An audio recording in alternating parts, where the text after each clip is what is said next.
پاکستان د تباهۍ په طرف څنګه خراب د اوسه پکې روان دي. ګرانو لیدونکو السلام علیکم. ډیر کله به تاسې ټولنیزو رسنیو کې اورئ چې پاکستان د تباهۍ په کنده ولاړ دی او حالات سم خراب ده. دا خبره کومه هوایي خبره نه بلکې بیخي سمه خبره ده.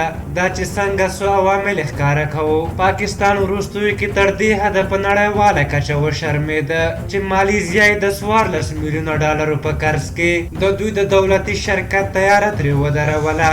عمران خان هره ورځ کچکول نیولی وي، کله له یوه هېواده او کله له بل هېواده قرض غواړي چې اوس هغه هم څوک نه ورسره کوي. وروستیو کې اقتصادي وده نهایت کمه شوې څه چې ان منفي شوې. توکي نړیوال مارکیټ نه لري.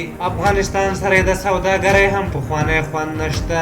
تازه یې ویلي چې د بودیجې د کموالي له امله حتی د ښوونکو معاشونه نشي ورکولی. خزانه خالی ده. قرضونه یې بلیاردونو ډالرو ته رسیدلي. د داخلي مصارفو لپاره د اسلام آباد هوایي ډګر او پارکونه ګیرو کړي. دوه یو هیوادونو ته هم د اوسې پروازونه بند دي. ملګرو ملتونو خپلو کارکوونکو ته ویلي چې په پاکستاني الوتکو کې سفر ونه کړي. پیلوټان جعلي اسناد لري. د ترهګرو د ملاتړ له امله اوس مهال په خړ لیست کې قرار لري او تور لیست ته د تلو چانس هم شته.